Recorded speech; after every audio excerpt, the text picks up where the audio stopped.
Hi everyone, good evening and welcome to Colloquy 2020 organized by Rotaract Mora, Model United Nations. So all of you here today might be wondering what the heck is MUN? Or you might be asking the question, what does it stand for? So don't worry, at the end of the session, you're going to get your answers. Rotaract Club of University of Moratuwa is one of the prestigious clubs in Sri Lanka. We also is the one was the first institution-based Rotaract club in Sri Lanka as well. For the past few years, we won many awards and citations. Lately, in 2020, won the award for the most outstanding Rotaract Club of the Year, most outstanding president, and also most outstanding secretary. For the past couple of years, doing the service to our community, international services, we wanted to make this world a better place. So put in another initiation, put in another step, we have come up to this idea of MUN, RMMUN. While studying the university culture, specifically in University of Moratuwa, we saw two main issues or two main challenges faced by undergraduates. First one, communicational apprehension, also called as the fear of public speaking. We saw that most of the undergraduates have a lacking inclination towards practicing public speaking. So that was the first issue. And the second issue was that they have a lack in their updating international stories. They didn't have a proper knowledge about international relationships, international developing stories, international affairs, because most of their careers are highly affected, heavily affected by the updating international changes. So, but they didn't have a particular idea of what's happening out there in the world. So those are the two main challenges faced by our undergraduates. So as Rotaract Club of University of Morto, we were thinking, how can we provide solutions for both of these situations, for both of these issues? Then we come up with this idea of MUN. What is MUN? Well, of course, MUN stands for Model United Nations. Of course, you may have heard of United Nations, the organization, the giant organization which control or manipulates or monitors over every single country in the world, sometimes intervene to other countries' business unintentionally without their consent, which is wrong, but who cares, blah, blah, blah. So yeah, United Nations is the organization where people get together, world leaders get together to discuss world issues and try to give them the solutions, try to give the solutions for issues like global crisis, uh, environmental crisis. But practically for all these years, they couldn't give out a solid answer though. But anyhow, it is not up to us. So anyhow, Model United Nation is a model of it, not the original, but a model of it. It's a place or an experience where you can have, and also it's a chance for you to become a decision maker, world leader, or a delegate. Your voice, your youngsters like you and me get that opportunity to step into the shoes of world leaders. So we wanted to introduce this entire system, this concept, this culture to University of Mora so that you find better professional and career life in the future with all these soft skills that you develop within it. So I'm not an expert when it comes to talking about this entire scenario because I have done some small stuff, but yeah, I'm not an expert. So we invited few experts today here for this panel discussion. Before introducing our panelist for the discussion, let me tell you one thing. So, as you will know, in Sri Lanka, according to the Constitution of Democratic Social Republic of Sri Lanka, English is only the linking language, but Sinhala and Tamil are the official languages. I know that you may come here with the dream of speaking in front of an audience in any of these three languages. So within the session, we are trying our best to keep it within the linking language, but that doesn't mean that we give the priority to our mother tongue. So both Sinhala and Tamil are welcome here. So කාට හරි මොකක් හරි ප්‍රශ්නයක් තියෙනවා නම් විශේෂයෙන්ම Q&A session එකේදී ඕන කෙනෙකුට තමන්ට හිතනවා නම් මට මේ ප්‍රශ්නය අහන්න වැදගත් වෙන්නේ මගේ මව් භාෂාව කියලා අපි ඒකට දෙදෙනවා. ඒ නිසා අපි ඒ වගේම මතක් කරන්න ඕනේ සිංහල විතරක් නෙමේ අපි ද්‍රවිඩ භාෂාවටත් අද දවසේ අපිට අවස්ථාව ලබා දෙන්න පුළුවන් කවුරු හරි අපිට Q&A session එකක් තියෙනවා. ඒ Q&A session එකේදී කාට හරි මොකක් හරි ප්‍රශ්නයක් තියෙනවා නම් ද්‍රවිඩ භාෂාවෙන් ප්‍රශ්න නගන්න පුළුවන්. ඒ වගේම ඉංග්‍රීසි භාෂාව මේ භාෂා තුනම because Sri Lanka is a trilingual country, so we give the priority to all three languages. So if you have questions in Sinhala, Tamil, or English, you can ask without a problem. And of course, we have a Tamil translator for today's session. Before we start the entire thing, let me invite and introduce our Tamil translation, Rotaract Divakaran Varadarajan. Divakaran, over to you. Hi guys, I am Divakaran. இன்றைக்கு செஷன்ல உங்களுக்கு யாருக்காவது தமிழ்ல ஏதாவது questions கேட்டு அதுக்கான answers தெரிஞ்சு கொள்ளணும்டா, இல்லாட்டி உங்களுக்கு இருக்கிற பிரச்சனைகளை இங்க நாங்க தெரிவிக்கிறதுக்கு உங்களுக்கு லாங்குவேஜ்ன்றது ஒரு தடையா இருந்ததுண்டா, நீங்க என் மூலமா உங்களுடைய பிரச்சனைகளை எனக்கு சொல்லலாம். நான் அதை அவங்களுக்கு டிரான்ஸ்லேட் பண்ணி உங்களுடைய பிரச்சனைகளுக்கான சொல்யூஷன்ஸை உங்களுக்கு நான் பெற்று தர முடியும். ஓகே, ஸோ எனக்கு நீங்க மெசேஜ் மூலமாகவும் கண்டாக்ட் பண்ணலாம், இல்லாட்டி நேரா நீங்க questions இதுல raise பண்ணிக்கலாம், தமிழ்லையும் raise பண்ணலாம். Okay, as you mentioned, so all three languages are welcome. If you feel like I want to speak in my mother tongue, no worry, we give the priority all three languages. So basically the entire session will be conducted in English as it will be more convenient for us. But as I mentioned you before, I'm repeating, you can ask any question in any medium, Sinhala, English, or Tamil. Okay, before we introduce our panel, we have a special guest here today for Colloquy 2020, organized by Rotaract Club of University of Mora. He's none other than the district Rotaract representative. So, first and foremost, I must say, sir, it's an honor of having you here. It's a great honor. Thank you for gracing us this occasion with your presence. So let me introduce you the Rotaract District Rotaract representative of Rotaract District 3220, also known as Sri Lanka and Maldives. He's none other than Rotarian Rotaractor, past President Kavindra Kasun Sigera. Mr. Kavindra Kasun Sigera is a current District Rotaract representative of the Rotaract District 3220. He is the past President of the Rotaract Club of Kalania.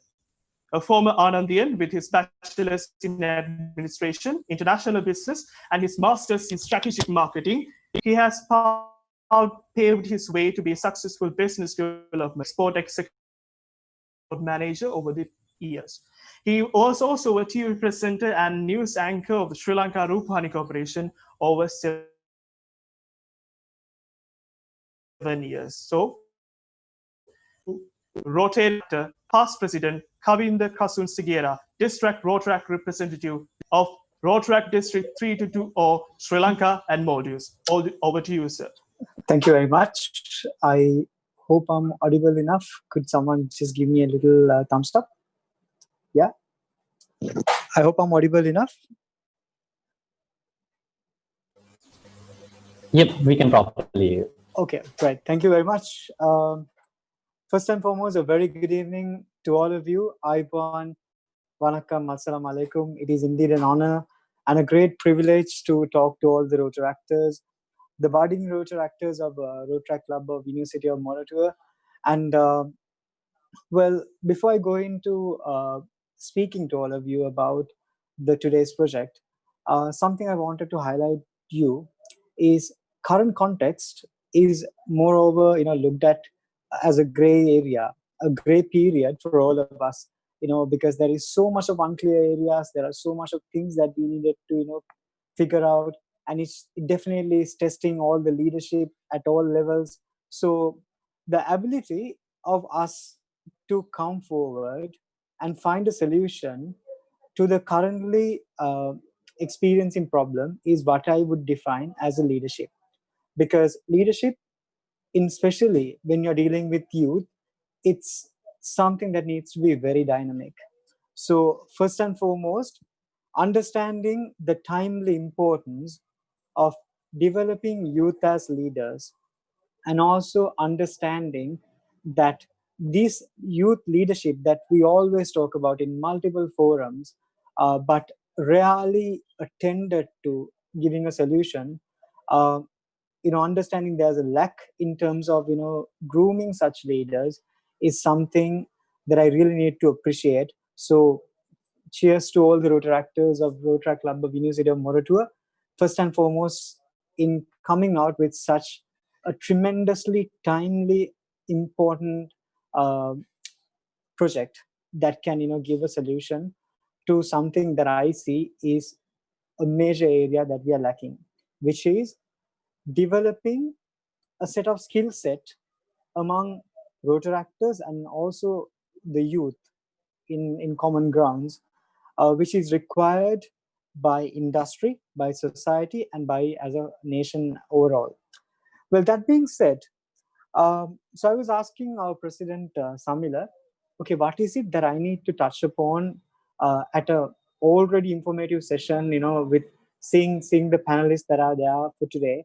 I'm sure you would get so much of information about conducting MUN, and also how Rotaract could be an integral part of it while safeguarding values and the traditions, and also the skill set that we as Rotaractors possess rather. So what somebody told me was, this is an energetic team of young individuals who have come together to present something new. And I think that was highlighted by our compere, or rather the host for today's proceedings, giving importance to understanding the youth, and also giving importance to the idea of promoting communication skills among the youth. So what I thought was, rather than me preaching about something that is that I can't make a relevance to, I'll talk about a little experience of mine where you can definitely understand language is not an obstacle, or your ability to communicate in a foreign language is not an obstacle for you to achieve greater heights. Now, in our society, the common trait is when someone can't speak in English, most probably. When someone can't speak in English, you're kind of looked down, or internally, you think that no, as much as confident I am as a person, since I lack the ability to go forward and talk to public or talk to a person in English, my abilities and my skill sets are not good enough. So this is a question I think that is prevalent in most of our students, or probably not only students, even our own members. We tend to doubt ourselves about the skills, knowing that we are really good at what we are doing. Just because we can't communicate, we tend to ask questions about ourselves, about our ability to make a difference. Now, I was born to a family where my parents are not very well fluent in English, and I don't think they talk much of English, at households at all.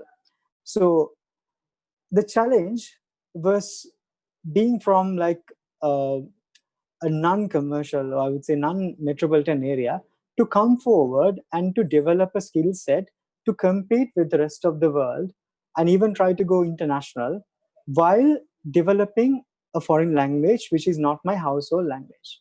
I think this is a question, this is a problem that most of us are having. So had it been the fact that me as a person doubting myself, especially given the fact that I was not fluent in English, I think the potential opportunities that I would have had access to later on the life would have been blocked. I see this happening to a lot of Rotaractors, um, lot of youth in common, especially given the fact that since they doubt that they don't have the capability to compete with the world because of their linguistic communication barriers. Now, language is not a measure of your success, and is definitely is not a measure of your ability to make a difference, and it definitely is not uh, a performance indicator for you to measure your intelligence. So that is something I commonly believed in. So it was about finding ways and means to develop a set of skills that will help me discover my professional life and professional career objectives. So when the requirement came as such, it was a simple solution that I had to give myself. Look, you can stay back at home and be comfortable with the fact that you can't speak in English, and get used to the fact that um, you yourself need to be the one. If you really want to make a decision about your life, you need to be the one making that difference and decision. And then later on, if time and opportunities present to you, develop yourself. So that being said, it came to the point, look, I had to make a decision about myself and find a way to find solutions to whatever I was lacking. At that point, it was language. So found out a way, and they started doing my secondary education in English medium. It's not that I have like perfect English right now, but later on, it gave me a set of skill set that gave me a major advantage in terms of my career. And I think one of the best things about Rotaract is the fact that you get tremendous amount of opportunities to go out and and explore your ability and test your ability to speak in public, to present yourself in public.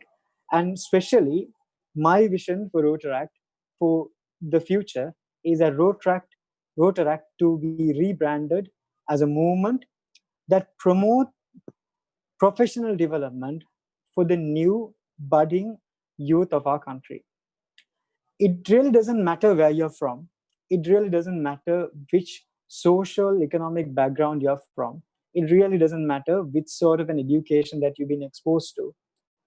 What matters is your passion and your ability to react to opportunities that you get. So if you are doubting yourself, trust me, if there is one person who can lift you up, that is first and foremost yourself. So this is something that I thoroughly believe in, even at a personal level. And in Rotaract, I have seen numerous number of people who have utilized the potential that is there presented to you in Rotaract, where you are given multiple opportunities to train, groom yourself with another set of skills that you currently doesn't have, or even if you have, you're given an opportunity to polish yourself.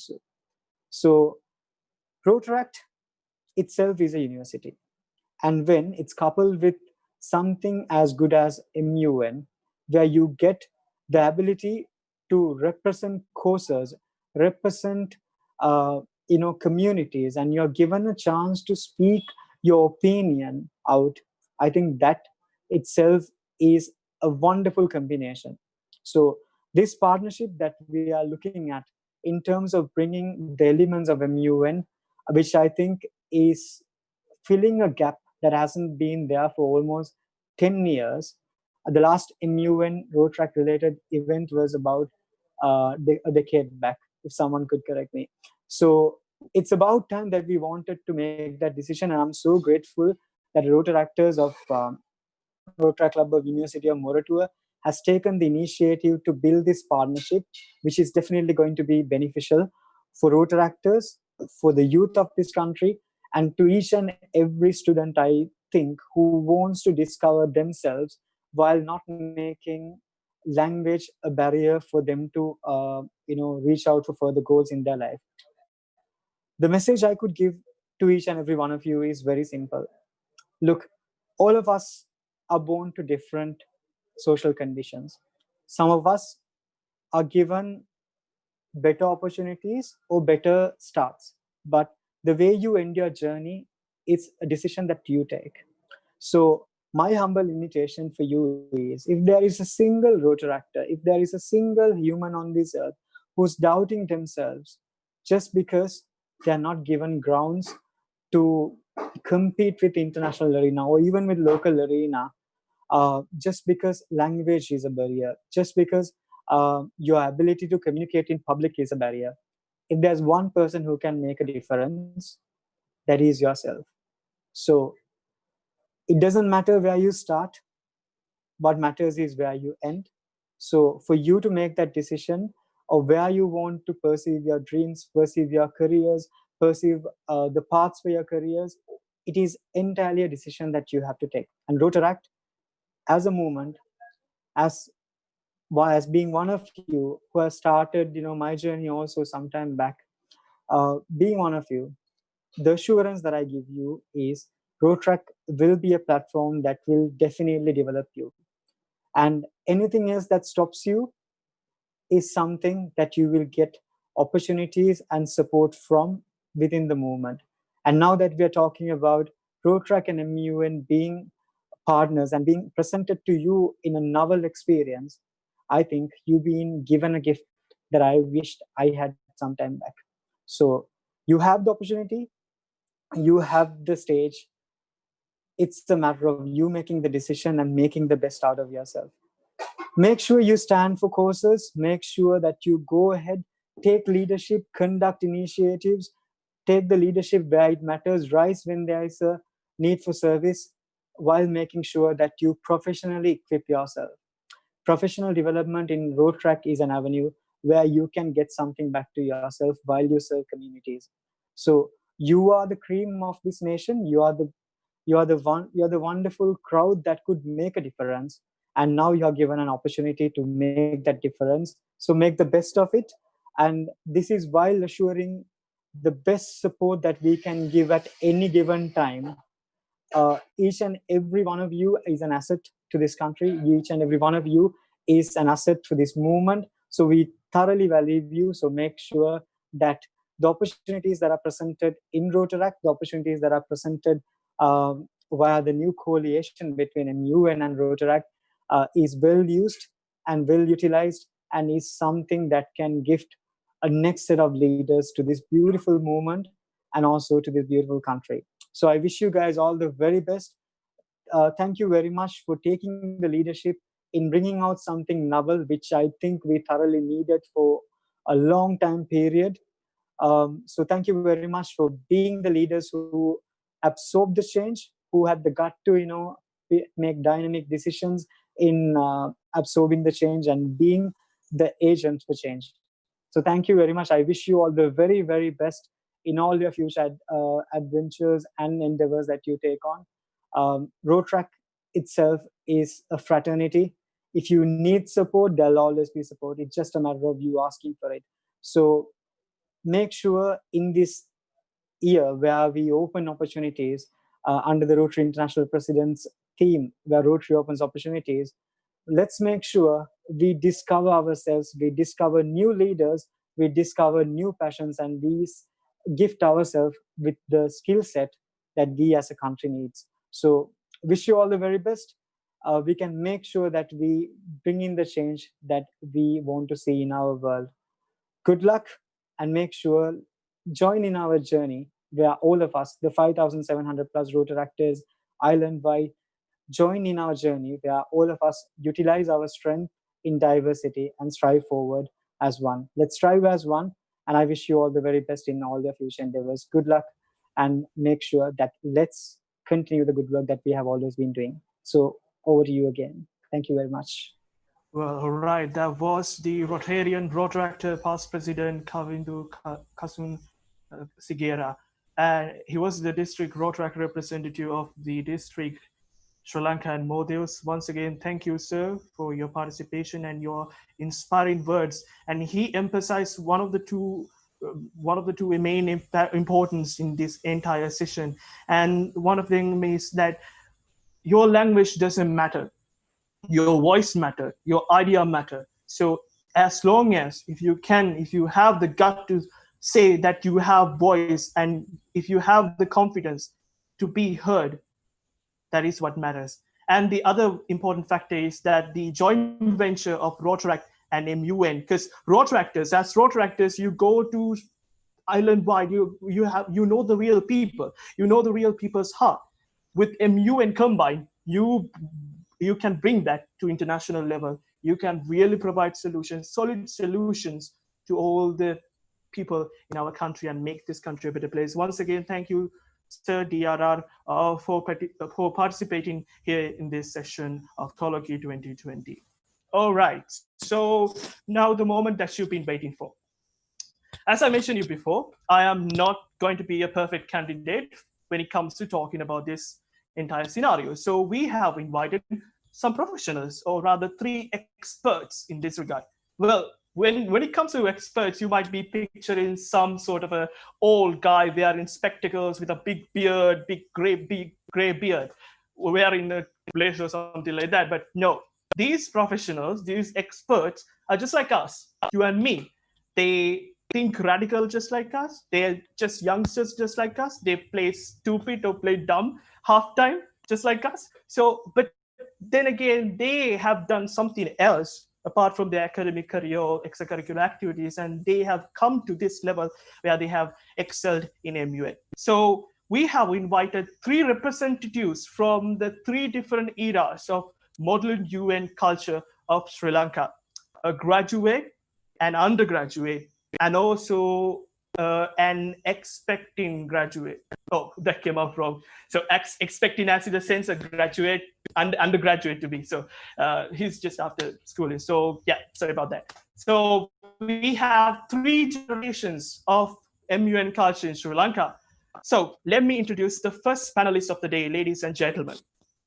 Okay, I'm going to give her an informal introduction.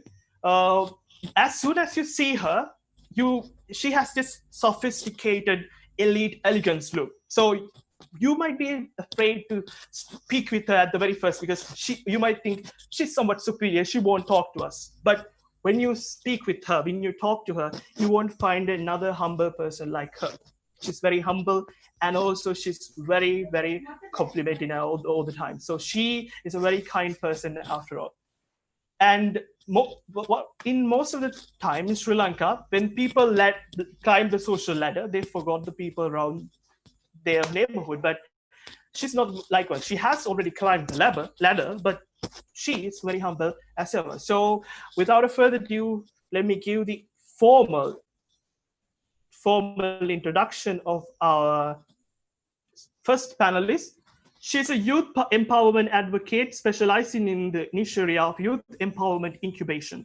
She is the founder and president of Hype Sri Lanka, which is the country's first youth empowerment incubator. She is also the founding president of the Young Legal Professional Association of Sri Lanka.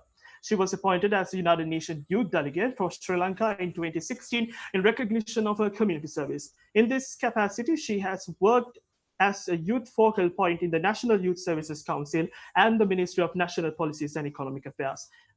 And also, she has served as a global ambassador for Sri Lanka Youth Opportunities in 2018. She is also Woman Deliver Young Leader of 2020 and the recipient of the Diana Award in 2020. In terms of her professional and academic background, she is an attorney at law who has completed her LLB at University of London and her BA specializing in development of policy and management economics at the University of Colombo. She holds an illustrious background in the Model United Nations field of Sri Lanka since 2009. She has been part of several executive committees of MUN conferences, chaired numerous committees, and has been awarded the Best Delegate of General Assembly 3 and the United Nations Human Rights Commission. She is currently the Secretary General of International Model United Nations, also known as TIMUN. Without further ado, our first panelist, Youth Empowerment Advocate of Youth Empowerment Incubation, Ms. Chiranti Senanayake. And the second person, he was one of the good friends back in my school. We used to work there back in my school, Anand College. We used to work in the broadcast unit. And he's a very talented soul and a very sophisticated soul to work with. Always he take a responsibility and stick with it. And he has done numerous things, extracurricular activities, and also excelled his academic in the perfect way. So to be honest, he's the first person who gave me the entire idea of MUN. When I was back in school, he told me, yeah, this is something like MUN, blah, blah, blah, something like that. And he is the person who gave the entire scenario and who gave the idea of MUN. And also he is is a founder behind the entire thing when it comes to resource person in this RMMUN. So let me give the formal introduction to our next panelist. He is the Secretary General of Sri Lanka Model United Nations. He is a delegate and an unvolunteer. The Secretary General of SLMUN. At the age of 21, he has been able to conquer many. A fellow Anandian with a background of great oratory skills, and also he will grace our platform to share his experience and thoughts on being part of the MASI organization. His achievements can be cited as Best Delegate at Sri Lanka Model United Nations 2017, LISMUN, LISMUN 2016, Chairperson of the First General Assembly, HFC MUN 2017, President of the Third General Assembly, LISMUN 2017, Co-President of the First General Assembly. Sri Lanka Crisis Simulation 2018, President of Supreme Allied Command, ACMUN 2017, Co-Head of Public Relations, Sri Lanka Model United Nations 2019, President of UNHRC, and National Youth Model United Nations 2019, Vice President of International Court of Justice. Ladies and gentlemen, give it up for Secretary General of Sri Lanka Model United Nations, Mr. Seth Ganepola.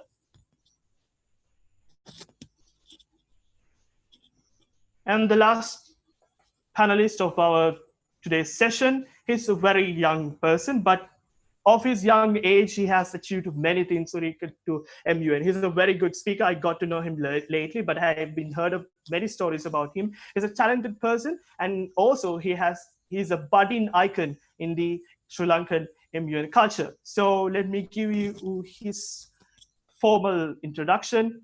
He is a remarkable individual with multiple awards under his name. He has won 11 awards including the SLCS 2019 SCBD Award, LISMUN 2019 GABD Award, Richmond 2017 SCBD, BD as in the sense Best Delegate Award, Diplomats MUN 2019 Security Council Best Delegate Award, Diplomats MUN 2019 General Assembly 1 Best Delegate Award, Richmond 2018 Security Council HC Award, LISMUN 2017 GA1 HC Award, SLMUN 2018 Best Foreign Policy Statement of the General Assembly 1 Award, LISMUN 2018 Best Foreign Policy Statement in GA1 Award, CEO MUN Commune 2018 Best FPS SC of the Security Council Award, and the SLMUN 2018 HMC SC Award, which is also once again the Security Council. He has also been in 2 exproposition as the president of RIMUN at 2016 and 2018, and the SLMUN Security Council 2019. You see, all these panelists have done so much of work. Ladies and gentlemen, please welcome the former president of Security Council, Sri Lanka Model United Nations, Mr. Kavindu Kalinga. All right. So that is our panel for today's session. Okay. Yeah. So first and foremost, before we start, I would like to know some sort of an introduction about MUN. So I told them that MUN is something like a simulation of United Nations. So Shirantiaki, can you just explain what is exactly MUN? So what are the things basic things in MUN? So can you give an overview idea of MUN for our listeners today? Sure. Thank you so much, Shehan, and the rest of the team at the Rotaract Club of Mora MUN for actually having us. And I think I'm speaking on behalf of all the panelists here. So thank you so much for having us. I'm just so happy that Shehan clarified from the onset that BD is actually best delegate and not be referred to in singular, because that would be quite a bit of a confusion to have. So actually, to introduce a bit about MUN, Shehan already told you that it is a simulation of the United Nations. Actually, that's probably the best summarized way to explain what Model United Nations is, which is a model simulation of the United Nations. But MUN actually is not only a simulation of the UN structure, it's also a simulation of the various committees that are in the United Nations and the intricate procedures that are very unique to the United Nations as international governmental organization as an IGO. So you would simulate, for example, the General Assembly. You would also simulate at the same time the Security Council. And the uniqueness of the experience is you actually, as a participant, you sort of represent the mandate and the foreign policy of a country at the MUN conference. So, for example, I would be a citizen of Sri Lanka, but let's say if I were to attend Sri Lanka Model United Nations, which Seth and Kalinda have both been a part of, I would perhaps, let's say, be the delegate of China, and I would be representing China's foreign policy. So that's a uniqueness of the experience of MUN. That's just MUN in a nutshell. I don't want to go into it extensively because what really MUN affords you and how valuable the experience is, I think will be discussed quite extensively by the panelists. Yeah, and also there's a follow-up question. Now, I saw in your profile you have achieved this what we call National United Nations Youth Delegate. You have been to that program. Each year, only 2 Sri Lankans can go there, so it's such a big deal. So, with that, and how do you explain? How do you say that MUN gave these kind of experiences and achievements in your life? So, what do you think about the achievements that you have gained backed by MUN? Sure. So actually, to answer that question, I was thinking, how do I best answer the impact that MUN has had on my life? So the best way to answer that is I'll actually start off with an interesting quote. I don't want to sound cliche, but this is perhaps the best way to encapsulate what an MUNer feels is the impact of MUN in their life. You know who Steve Jobs is. He is actually the founder of Apple. And he has this very, very famous statement where he says life only makes sense backwards when you connect the dots backwards, right? So for us, I think, I'm not sure whether it's the same thing for Seth and Kalindu.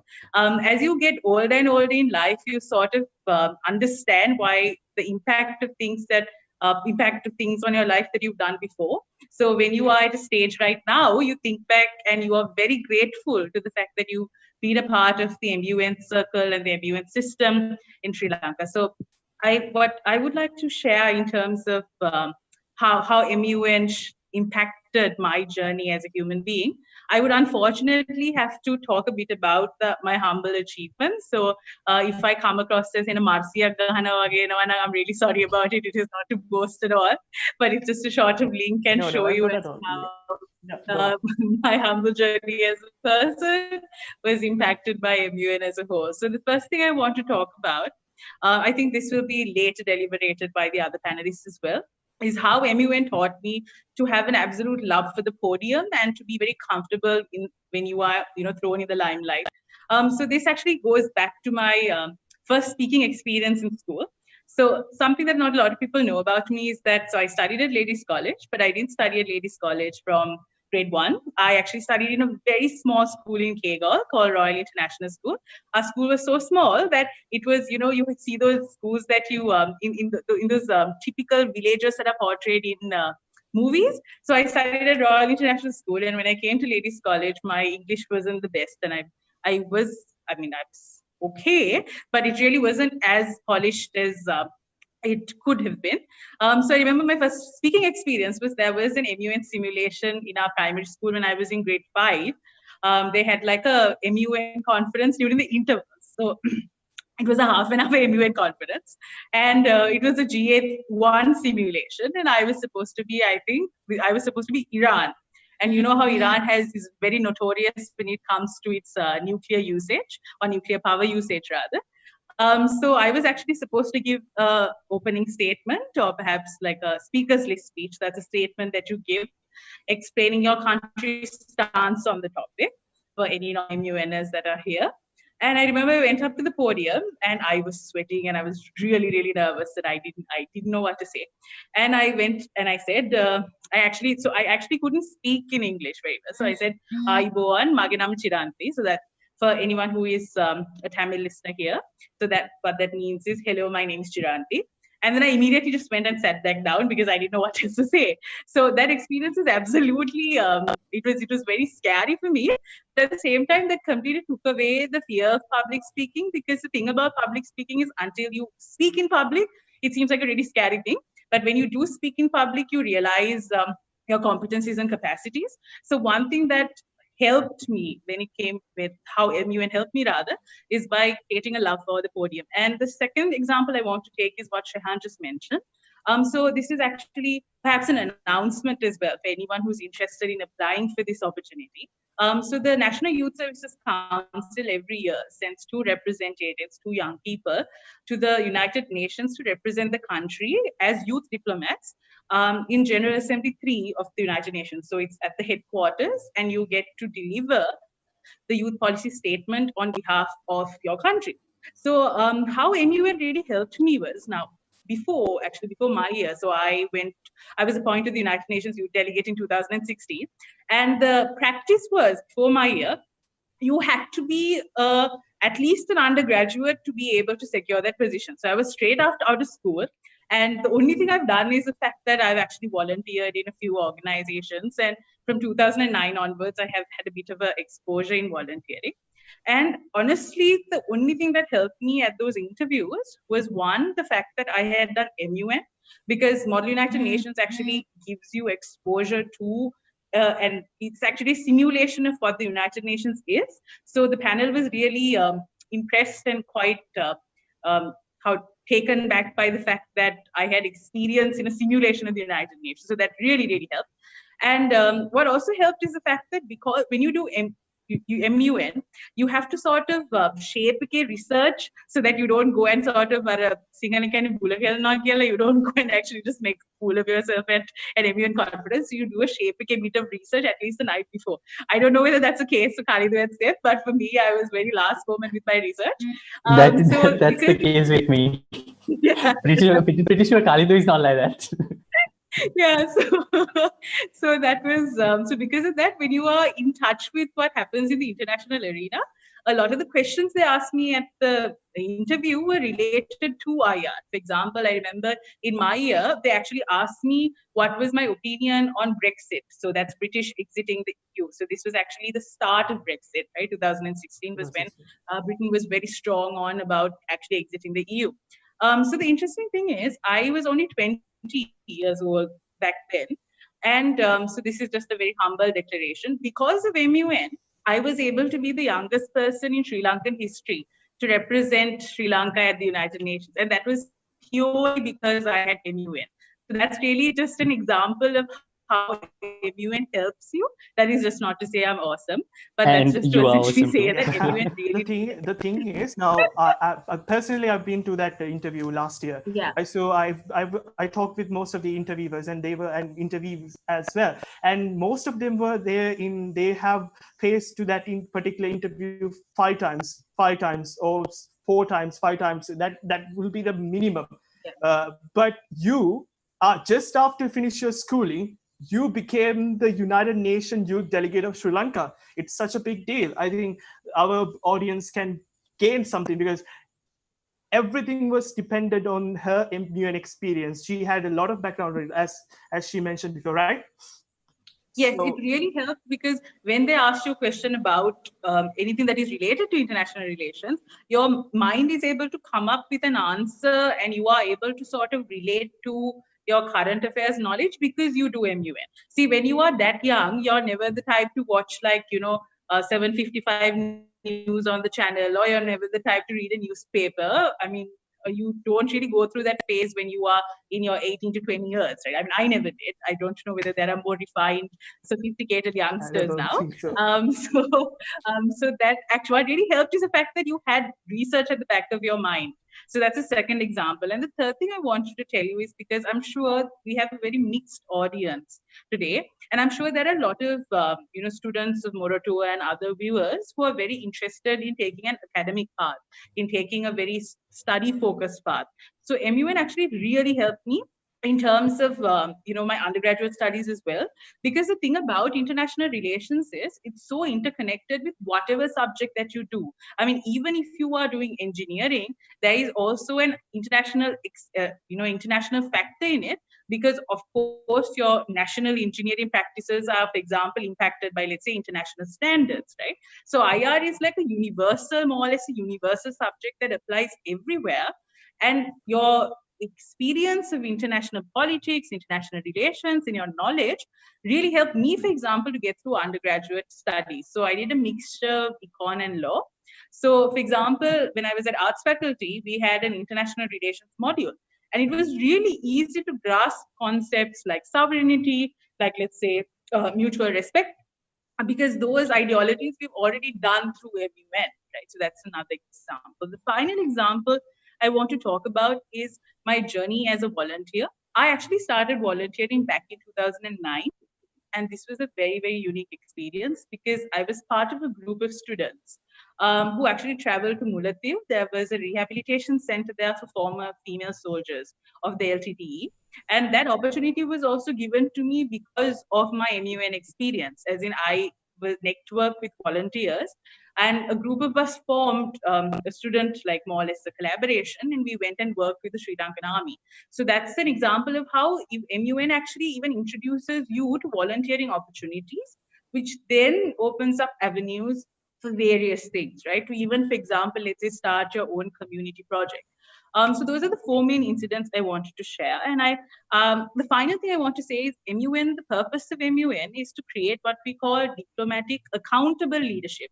And, we are in a status quo, especially as a country, where, all of us tend to be like, parliament, and why we always say that is because they're not good leaders. So, I mean, in such a situation, the beauty of MUN is they not only teach you to be diplomatic, they also teach you to be accountable leaders, like people responsible for, your leadership in your constituency. And I think that is something that MUN taught me, to be a responsible human being, which I'm truly grateful to my MUN experience for. Okay, so yeah, and the next factor that I want to highlight is the public speaking. Yeah, via the communication comprehension. Now, I personally know that Seth it has worked as an announcer, debater, and also a dramatist. So I think you'll be the perfect candidate for this question. Even Chirantaka highlighted some factors as well.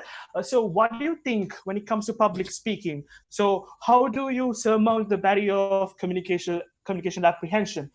So how did MUN help when it comes to building yourself as a better communicator? Seth? Yeah. So first of all, thanks for the overly descriptive introductions you gave.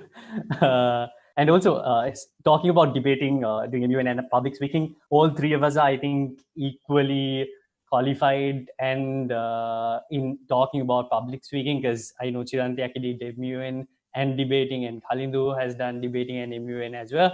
So when it comes to communication skills, I'm pretty sure Chiranti and Kalindu, both of them will add on as I speak. I'll start off with one of my experiences that I had. So when I started MUN, that was my first conference was in 2016. That was Colombo Model United Nations. And before that, I had not even taken part in a practice session. So my first experience was in an actual conference, in an actual simulation.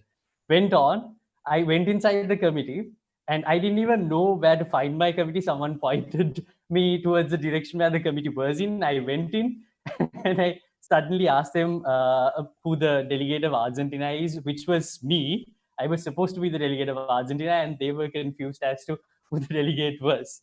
So all in all, I sat down, could not speak at all. Throughout the entire conference, I just sat there, did not say a word. So that actually gave me the idea. What I did was actually look at other people, how they spoke, how they tried to convey their ideas to the others, how they try to convince people, and most of all, how negotiations and compromise works in MUN. So I observed it in the first conference, and the second conference on, I made sure that I spoke properly. I made sure that I get my ideas across when it comes to talking about the problems that are being discussed within the session. So what MUN gives you is an incentive, as far as I think, to go out there and research and also talk about the current world affairs and talk about the problems that are there in the status quo. I think that MUN improves your communication skill by creating a need within yourself Because when you go into one of these conferences, you will notice that there's a lot of people speaking. Everyone is trying to speak up. Everyone is trying to bring out solutions. They try to have a conversation diplomatically. So when you look at these things, it's so amazing and wonderful to look at people solve problems so diplomatically. And this looking at this entire process gives you an incentive to reach that position, to rise up within committee, and also to talk about these problems. So that's one thing that motivated me to speak up and to make sure that I'm not afraid to speak in front of a crowd or a gathering. So that's one thing. And also MUN helps you when it comes to communication skills. One of the most important things, according to my opinion, is for you to get your idea across. So I know a lot of my friends have creative ideas. They have a lot of creative solutions. They have different ideas. But the problem is most of my friends who don't really do these extracurricular activities don't know how to express their opinion. They don't know how to gather all their thoughts and how to actually converge everything that they are thinking of and to put it out there. And that's one thing. So MUN taught me personally to gather all my thoughts and to express my opinion in a way that it is concise and that in a way that people would properly understand what I'm saying. And three, MUN gives you one of the most important communication skills, the ability to convince other people. As uh, it's not something that develops in one conference or two conferences. You have to go on, you have to keep on going, and as you go on you will learn that there is a style or a manner in which you can convince people in different ways according to the behavior of different individuals. The way they get convinced is different. So MUN teaches you how to convince other people and to make sure that your idea is much more dominant in a forum and your idea has gravity ultimately when everyone's opinions are considered. And also it gives you this sense of the ability to build up an argument. This is also something that I've received from debating, but most of all, when it comes to MUN, it gives you the ability to substantiate the argument that you're making with evidence, because it improves the skill within yourself to go out there and research. Like Chirantiaki mentioned, it's not everyone is definitely going to go out there every day, read newspapers, and go and research on current affairs. And personally, I don't do that. But definitely, if there is a conference and there is a topic that we've been given to research on, I would have the incentive to go out there and research on that particular topic. I would have the motivation to go out there and at least study on what this particular topic is. So the bare minimum that you get out of this, even if you don't do anything at all, if you are just going to sit there and listen to what others are speaking, even if you're going to do that in a conference, you still would have to read the topic and have a proper understanding as to what that means when you're going to the conference. So that I think also gives an understanding as to what's happening in the world right now, because most of the issues that are being discussed within these forums are current affairs, things that are happening in the real world. So what we are trying to do is try to find solutions. We are trying to find solutions to real problems that exist in the real world, even though it's arguable. The impact of these solutions that we propose within committees is quite arguable, but at least we are trying to find solutions and to make the youth in the country understand that it's important to find sustainable solutions for the problems that we have. And also it improves these skills about negotiating, as I said, and compromise, where you don't have to resort to violence ultimately to solve a problem, because that's something that I've seen in Sri Lanka a lot, because people don't have this ability to solve a problem without resorting to violence or without fighting with each other. But I know for a fact that MUN gives you this ability to diplomatically handle a problem at hand and then find proper solutions while making sure that you are there is a peaceful environment existing in the place that you are going to discuss these problems. I mean, I'm not saying that we shouldn't fight with each other or have conflicts of ideas. That is something that should happen in the society. There has to be a conflict of ideas, or else we won't have creative ideas coming up. There won't be discourse in society. We need to have conflict of ideas. But resorting to violence is an extreme situation which can be avoided given the fact that you handle that particular problem diplomatically. And I think that skill is also something that I learned from everywhere. I'm pretty sure if you ask Kalidu and Chirantiaki, they will also give you enough and more skills that they've gotten from MUN more than we. Yeah. Okay, so yeah, that was quite amazing. And the next fact that I want to highlight is that now most of the most of the people in country, I mean, let for example take teenagers, they have this mindset of who cares what low care says, they have that mindset, so they don't care about what's happening out there in the world. So but as Chirantiaki mentioned, at the end of the day, especially when it comes to undergraduate of University of Mora, their fields are quite updating with the international stories, developing international stories. So I think it's important for them to have a background knowledge of what's happening out there in the world. But for example, now Kalindu, of such a young age, was able to win more than 11 Best Delegate Awards, and such a huge deal.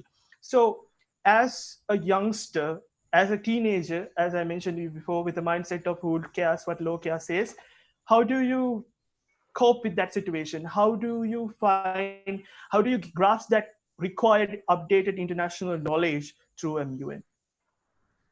Right. So first of all, thank you for having us, and thank you for giving us the opportunity to speak with everyone and basically tell them our stories, and also for the generous introductions. So basically, with regards to your question, the factor you highlighted, I feel like so recently I started doing my engineering degree at Royal Institute of Colombo, and one of the things I've noticed and I've drawn a parallel to with my MUN experiences was so as Seth mentioned, research is a key factor to being a good delegate, right? There are two types of delegates, and usually there are delegates who think on the spot and don't really research much. But what's been my success is about researching. I've always, before a conference, I've always researched properly, made sure that I covered everything. And because of this, I was really confident during committee, because whatever factor, whatever point another delegate brings up, I always knew about what he was talking about. And that really helped me. And with regards to how I made sure that this helped with my degree was, so the first project I had was to design a bridge. And I had to come up with a report and a proposal that was around 1,000 odd pages, 1,000 odd words or pages. I'm not really sure. But however, when I started researching on this, I realized that when I researched for MUN, I got to know about the proper links I had to visit, the proper websites, the websites that were reliable for information and whatnot. So through this, I made sure that my research was of a certain quality, right? Made sure that there weren't stuff that were wrong, and so on and so forth. And also with regards to presenting this, as Seth mentioned, presentation of facts is really important. He also mentioned that there are people who have creative ideas but don't really, I'm sorry about that, but don't really know how to present them, right? But through MUN, you get that extra bit of confidence on presenting your ideas. It's not about having a creative idea, but it's also about presenting it in the right way so that other people will get what you're talking about. And so this relates to anything you do, right? And also furthermore, moving on to how this will help you stand out. One of the things my sister suggested was during job interviews, the X factor they're looking for is knowledge, and how you handle problems, and how you are willing to break down problems, simplify it, and find solutions. And I feel like that's what MUN is about. Before you go to a conference, you usually have a particular topic you have to talk about or research about. And this is basically a problem in the world. And you as delegates, you all are supposed to break it down, simplify it, and come up with solutions that will actually be effective in the international arena. and we can always relate this to day-to-day problems. And as engineers, as members of the business faculty, as lawyers, I feel like that's what it boils down to. It's all about finding solutions to the problems we face.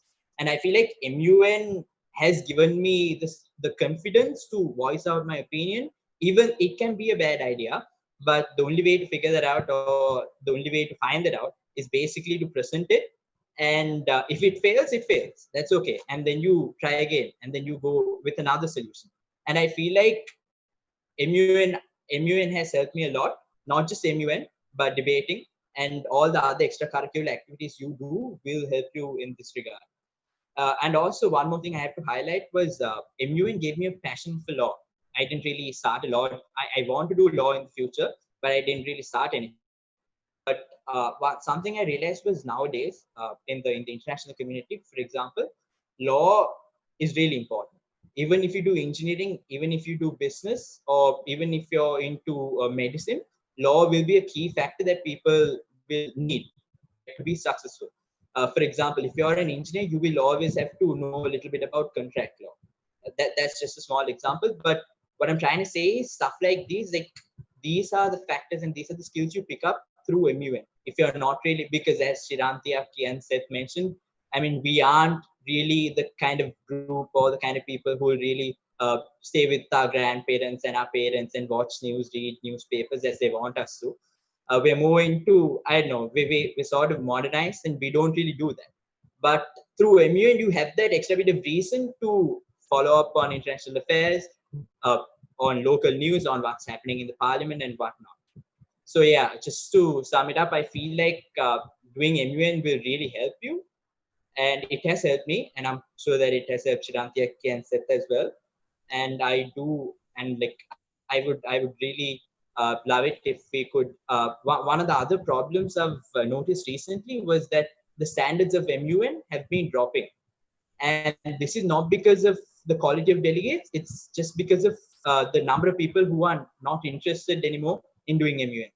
They've not realized the importance of MUN, and because of that, a lot of people out. And because of this, inherently, it has dropped our standards.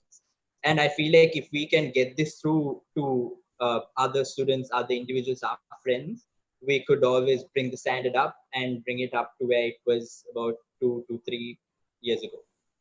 And yeah, and also Khalidu mentioned a very important fact. Now, these days, even in the University of Mora, it has become a new trend of following law degrees while doing an engineering degree. I personally know some people who are doing some courses in law, MBA law in law college while studying engineering at University of Mora. So yeah, I mean, we need to be updated, and also we need to have a background knowledge of the laws and know the rules and regulations that they are in when it comes to a project or anything like that. So yeah, so thank you for that. And I think you can see now the past experiences of all the uh, conferences that we have had in Sri Lanka. There will be a short slideshow while I'm talking. So this is, you can get just a bit of idea about MUN culture, MUN life, the conferences that in Sri Lanka. So how they had their fun, how they had their chance to speak out. So yeah, okay. Let's move on with the panel discussion. And the next thing I wanted to highlight is MUN is a place where different set of people get together of different ethnicities, different religions. So it gives you a proper chance or a good opportunity for you to know many people, to make new acquaintances, and also to have a good social networking game. So I would like to ask this as a common question. So how did MUN, for you, how did MUN give that opportunity for you to have new relationships, new contacts? So how it helped you in the social networking game? I mean, Chirantek, you can start. Sure. Okay. All right. Take the question. So I think the slideshow was very nostalgic for me. So this is Yeah. probably, Started I off know with this one of is your in- pictures. Yeah, so this was actually like, this goes back to my first MUN Exco experience. That is back in 2018. 2012, so that was 8 years ago. But that slideshow was very apt or very suitable because as you can see, a lot of the pictures that were shared are groups and it sort of captures how MUNers are constantly interacting with one another, right? And that's the perfect segue for me to talk about this idea of social networking and why MUN is a perfect platform for you to network socially. So the uniqueness about MUN is that it helps you create a network that is both professional and personal, and that's the very uniqueness that's a unique factor of MUN itself. Because, for example, let's say you go to a research conference or a symposium, the networking you do as, let's say, a researcher who's presenting a particular study or a thesis is very professional. It's related to a non-personal, academic, or occupational related experience, right? But at the same time, MUN is also a wonderful platform to make friends and to actually make memories, because you actually meet students that are your age, and some of them are older to you, some of them are much younger to you, from schools across Colombo. So you inevitably expand your network, and now MUN has actually expanded out of the school zone, and there are several university level MUN conferences. So that allows you to meet university students from other public and private universities. So that's the beauty of MUN. And the funny thing is, a lot of the MUNs that I worked with, starting from 8 years ago, or actually more than that, about 11 to 12 years ago, and leading up to now, see, most of them have become industry leaders. They've become researchers, they've become experts, or some of them have their own businesses. And the beauty of it is they're a leader in whatever industry they're in, right? So I have friends who've done MUN who are perhaps like experts in economics, and I also have people who run like small tea kiosks, or like small local level enterprises in their villages, right? So I've met delegates from Batticaloa, and one person I recently spoke to, he said that he has his own small like grocery store in his town. So you have this perfect spectrum of people that you meet, which is absolutely amazing. And you don't have platforms that gives you this diversity in networking, right? And why networking is so important, because this is something, as I think as young people we are not taught at a school and university level. Why networking is so important is because networking is the network, or perhaps the connections you build, are absolutely essential in realizing whatever vision you have from the 15 to 30 age group. Because the thing is, that age group is also the age group that you're perpetually broke, you don't have capital to invest, and you end up inevitably asking for favors, and you end up inevitably partying with people. And during that time period, your networks help you incredibly. And see, we actually network on focus too much on the first impression that we make. So, for example, Shehan said that I was sophisticated. I mean, when you start talking to me, I'm actually like very chilled out. But at the same time, this whole order of sophistication is because I think it's simply because in my mind, I always tell myself, the first impression you make with anyone is the lasting impression you have, right? So that's something that we never think about when we are young, especially when we are in our age bracket. But the networking that you do and the impressions that you make on other people during your MUN career will actually help you in the long run. I'll take a perfect example. So I think the title that my most recent MUN related experience or title is the fact that I am heading the International Model United Nations Conference as a Secretary General. But the interesting thing is, the founder or one of the founders of TIMUN was actually a delegate in the first committee I chaired, right? So he actually took his experience as an MUNer, went and started his own initiative, right? So that's an example of how really MUN allows you to network, and it also it allows you to meet like-minded people, and thereby create that network that you require to make your ambitions come true. So that's the beauty of networking in MUN. Yeah. Okay. You said, do you have anything to add on? I mean, not really, because I mean, I am not the most social person when I started MUN. But so, to be really honest, when I started MUN, I was quite an introvert, I think, relatively. But MUN to an extent has helped me. I would be lying if I say that if I told you that I am completely changed right now, or I am an extrovert, an entirely changed extrovert now. But to an extent, this entire quality that I had, the reserved nature that I had in my personality was to an extent changed because of MUN. Because even though I didn't want to speak with other people in the first conference, other people wanted to speak with me. So, because everyone speaks with each other in committees, it doesn't matter whether you are silent or not, whether you speak or not during committee, everyone wants to speak with each other. Because after all, everyone's waiting until you get this break in the middle of committee session to go out there and speak with each other, because you've been speaking for hours individually, you didn't have the opportunity to speak with each other, and you have been sitting next to someone who you don't know actually. So because of that, you start the session and you speak individually for 2 or 3 hours, and suddenly you get a break. The first thing you want to do is start speaking with each other, or find someone else and start get to know them. So because of that, I think even if you are an introvert, MUN will make you it will soften the blow on you, if you even if you are an introvert by nature. Because I personally have experienced it, because I know that I was an introvert to an extent when I started MUN, but now I have quite a lot of friends in MUN as well as debating, and that is because of the fact that those individuals are also willing to speak with us. And you don't have to be frightened to speak with each other in conferences, because people are so open. They you don't necessarily have to even make an effort to start speaking with each other, because it will automatically happen because of the entire environment that is created within a committee. Yeah, so I hope my audience has gained a lot of information about this new acquaintances and being, I mean, stepping out of your comfort zone. So that's what matters when it comes to, like, when you're going through your life, when you're passing different milestones in life, you need to be able to go there and start a conversation with someone and have a good relationship. It's going to matter, because even in a industry, if you don't have good personal relationships, you are going to end up in a worse place.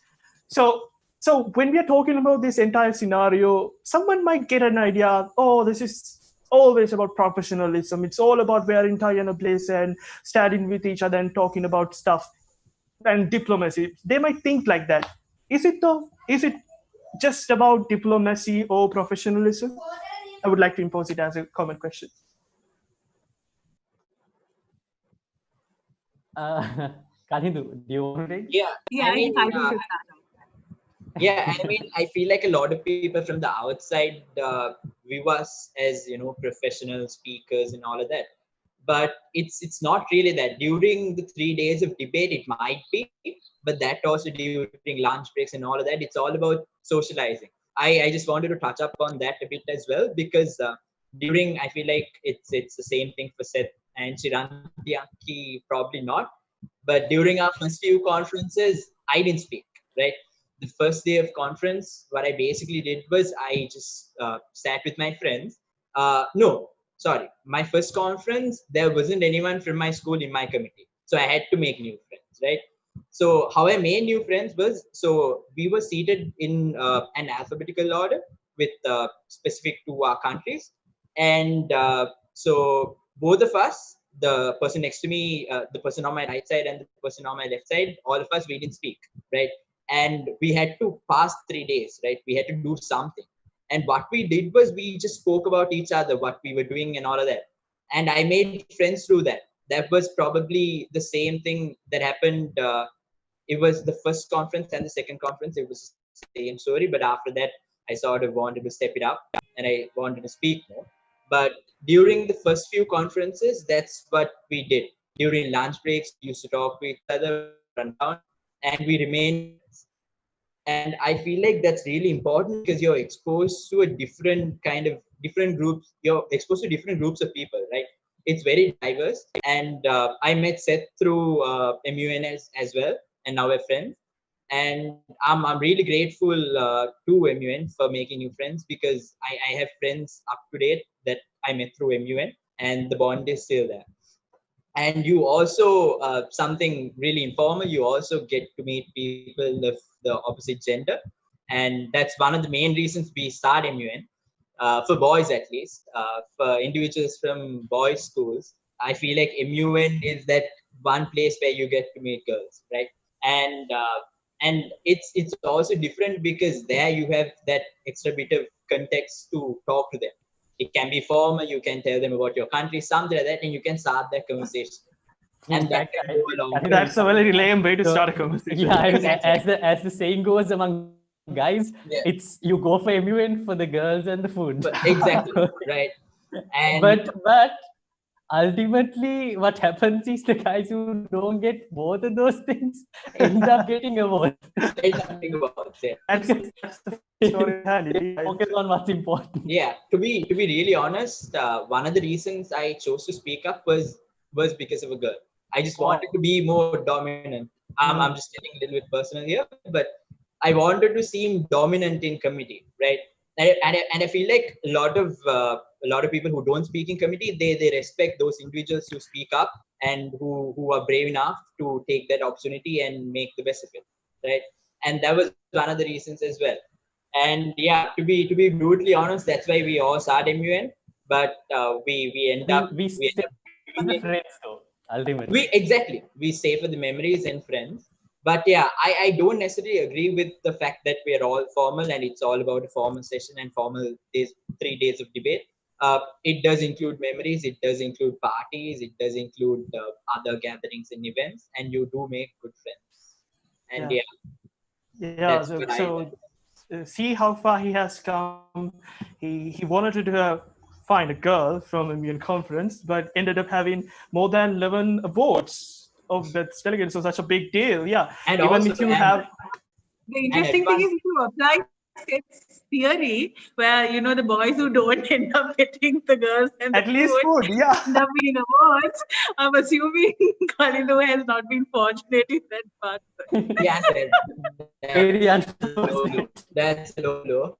But no, to be really honest, when you meet someone from MUN, even if you mess it up, for example, if you want to talk to a girl and if you mess it up and she doesn't give you the number, it's all right because you won't see her again, right?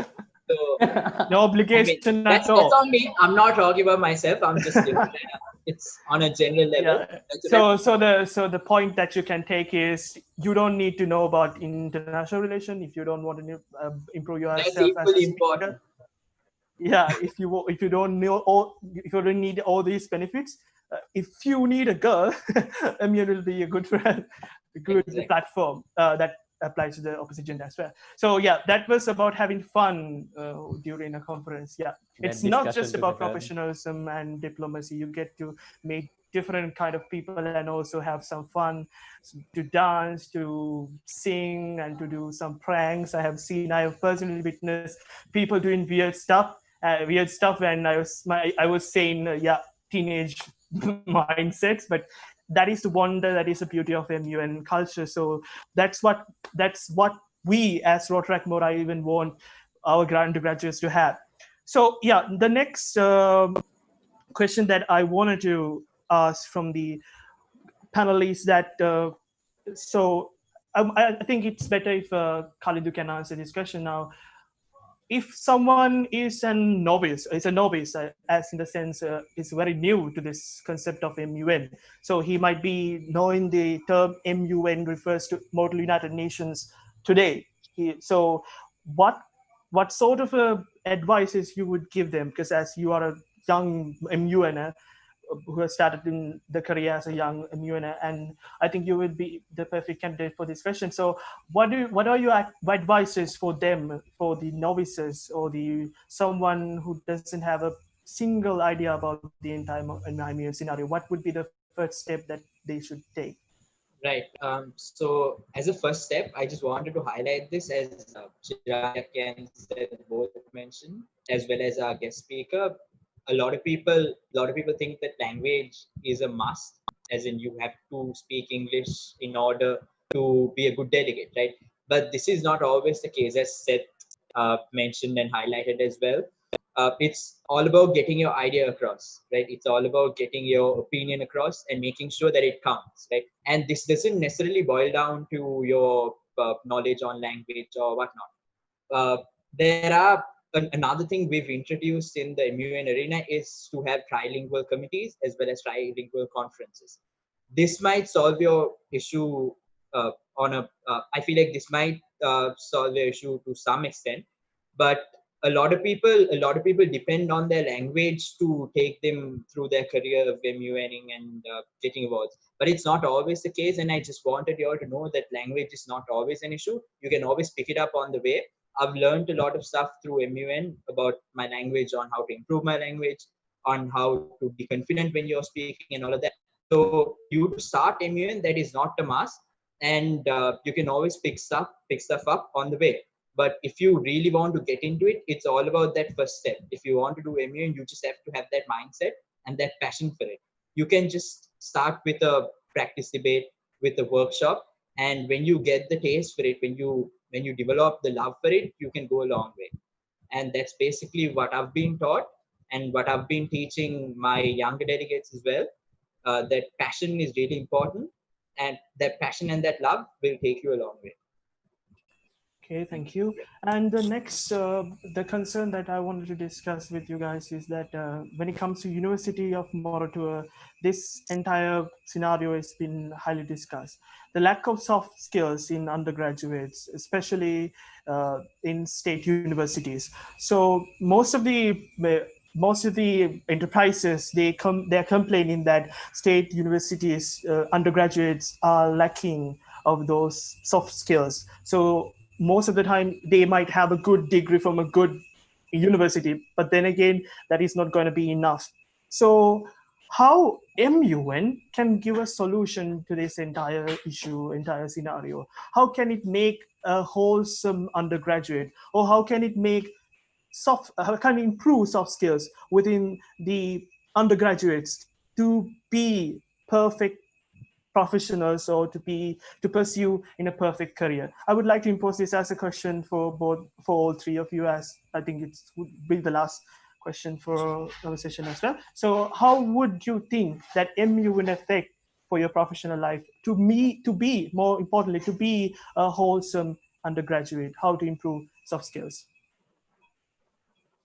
I think Chirantyaki will probably be able to answer this question better than myself, because she is a graduate already. I'm still an undergraduate. But as far as I've seen it, I think that as the saying goes, what matters ultimately are the extracurricular activities you have, because everyone has academic qualifications. When you get out of the university, everyone has the exact same qualification. What matters is what distinctively defines you is other qualifications you've gathered within the university study. So I think these extracurricular activities that we referred to earlier, things like social skills, the people skills, and the presentation skills, all of those skills are quite important and come in handy when it comes to you getting back into the real society and finding employment. But something important is that this is something that I've found that most people have a problem with, is that within universities, the moment someone asks you to do a presentation or come up and present your ideas, a lot of people are quite afraid to come in front. They are frightened, they have stage fright, and they are afraid to speak out loud. So things like that can be avoided if you do MUN, because if you are an MUNer, you will definitely have spoken in a committee in front of a gathering. That gives you the courage, and what makes you not afraid of speaking in front of a crowd is your previous experience of you speaking in front of a crowd, to make you feel it gives you a certain level of confidence when you speak in front of a gathering, and that uh, gives you that confidence that you get from the first time you speak in front of a gathering is going to keep you or make you survive for a long period of time. And I think if you are an MUNer, you definitely have spoken in front of a gathering, and you wouldn't be afraid to present something in front of a gathering. So that wouldn't necessarily be a problem. This is not something limited to the university, but also something that goes beyond the university life, where you go into you get proper employment, and then if you are expected to present something, especially when it comes to engineers, I know for a fact that you guys have like really creative ideas, and if you want to present these ideas, I mean, ultimately what matters is I think the idea has to be good. It definitely has to be good, but I think at least 60%, 70% of you pitching the entire idea is more or less about presentation.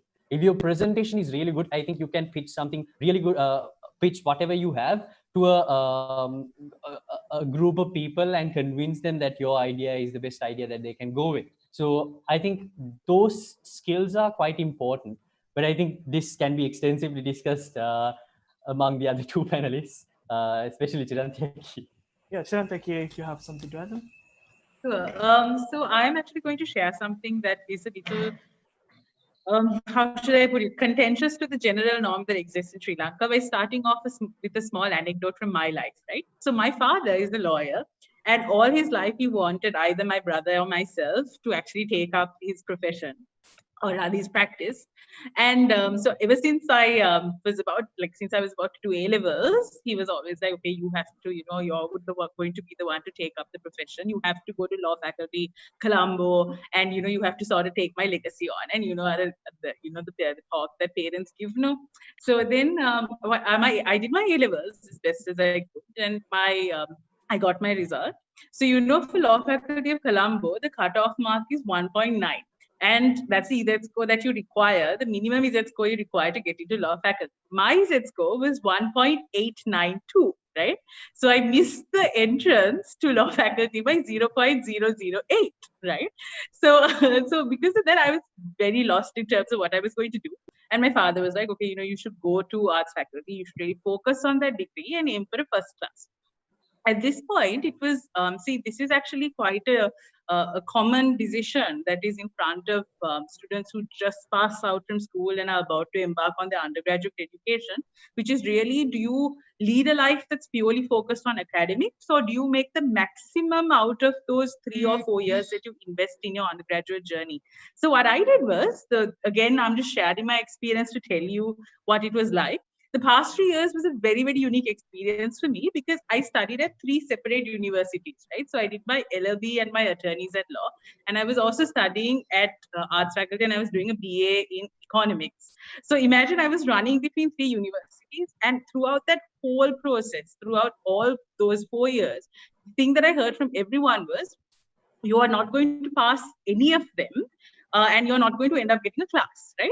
So the general mindset in Sri Lanka is that your degree and the class you get at your degree is more or less the biggest achievement that you can have in your life, one.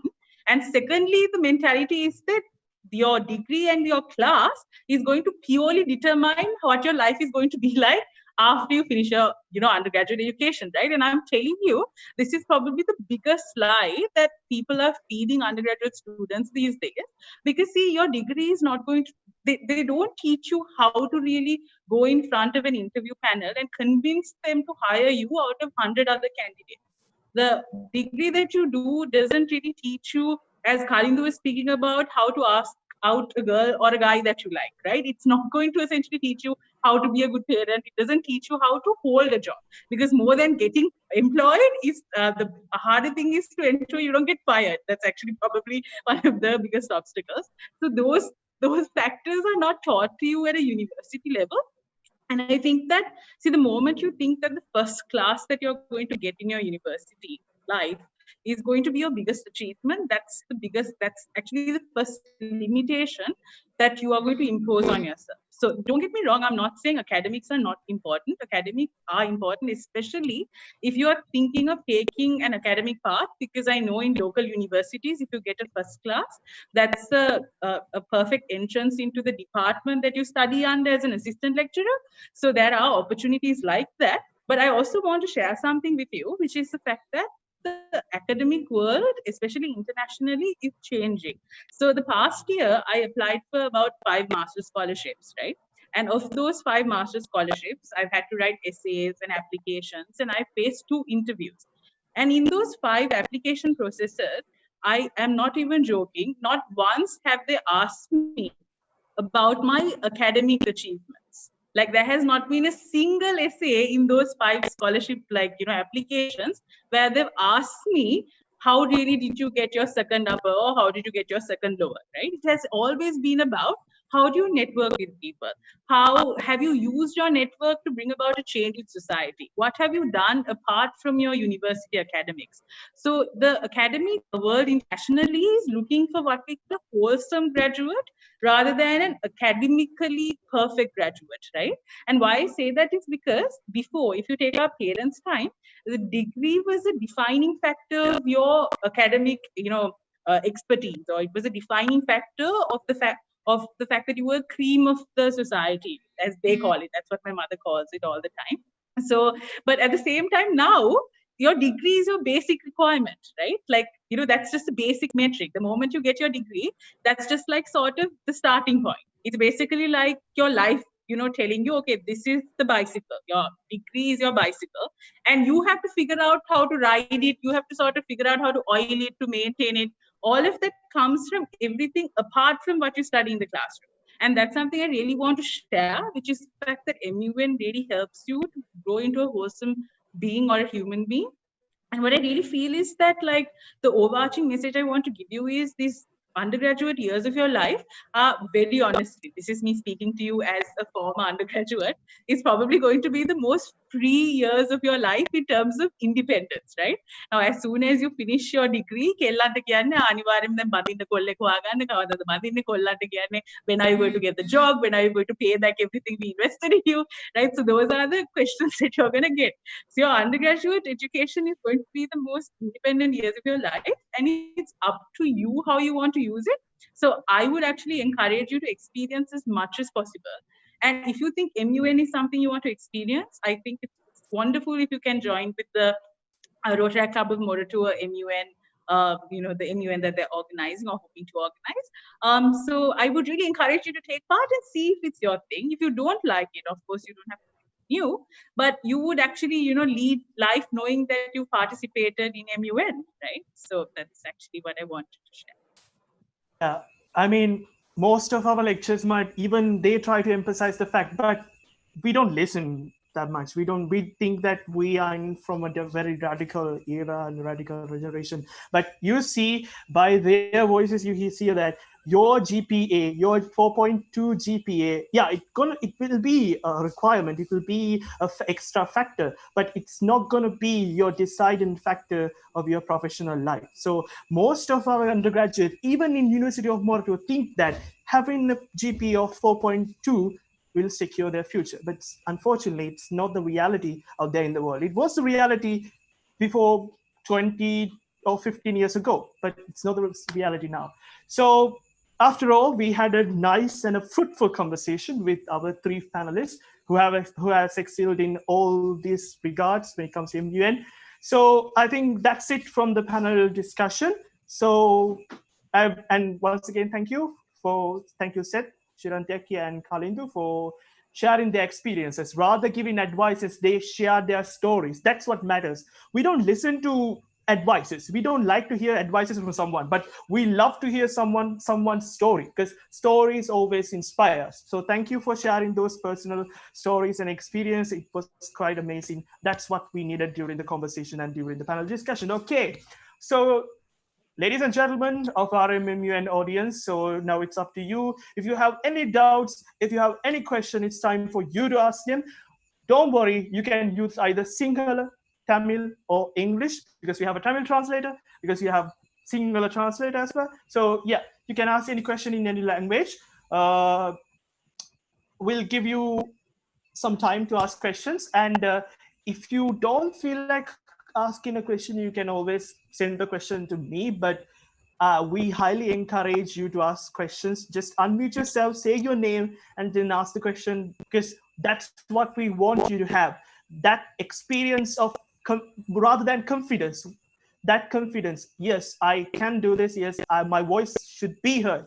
That if you have that feeling, that's what we need. So just ask a question. If you have any doubts, if you have any clarification regarding the entire session, or still you have doubts about the entire scenario, so-called MUN, blah, blah, blah, you are free to ask any question. The panelists there, you to answer those questions, because this enriched panel won't be there again. I mean, it's a rare chance to bring out this generation, a spectrum of the wide generation of MUN culture in Sri Lanka. We don't usually get that chance to hear thoughts or stories from all the MUNs from different eras of the Sri Lankan MUN culture. So you have gained that rare opportunity, my fellow listeners, my fellow RMMUNers, just speak up and ask questions. So I'll unmute myself for a bit. If you have any questions, just say your name in Sinhala or Tamil or any or in English. It doesn't matter. So ඉතින් ඔයාලට මොකක් හරි ප්‍රශ්නයක් තියෙනවා නම් කිසිම ප්‍රශ්නයක් නැහැ. ඔයගොල්ලෝ අන්මියුට් කරලා ප්‍රශ්නේ යොමු කරන්න. සිංහල මාධ්‍යයෙන්, ද්‍රවිඩ මාධ්‍යයෙන්, කුමන මාධ්‍යයෙන් හෝ වේවා ඔබට පුළුවන් ඔබේ ප්‍රශ්න යොමු කරන්න. අපි බලාපොරොත්තු වෙන අපිට අවශ්‍ය වෙලා තියෙන්නේ ඔබගේ ඒ විශ්වාසය, ඔබේ ස්වයං විශ්වාසය ඇති කරන්න. මොකද MUNස්ලා හදන්නේ MUN කරන කෙනෙක් හදන්නේ ලෝකෙට ඔහුගේ හඩ අවදි කරන්න. ඉතින් මම බලාපොරොත්තු වෙන ආදරණීය මොරටුවේ අපේ ආදරණීය සහෝදරයින්ට ඒ වගේම ආදරණීය සහෝදරයින් අද අපිට එක්ක සම්බන්ධ වෙන සියලු දෙනාටම මොකක් හරි ප්‍රශ්න තියෙනවා නම් බය වෙන්න එපා. අන්මියුට් කරන්න, ඔයාගේ නම කියන්න, ප්‍රශ්න අහන්න, මොන මාධ්‍යයෙන් හෝ වේවා. හරි. මම දැන් මාව අන්මියුට් කරනවා. ඔබට පුළුවන් ඔබේ ප්‍රශ්න යොමු කරන්න. අපි පුංචි වෙලාවක් දෙනවා ප්‍රශ්න යොමු කරන්න. Q&A session එකට.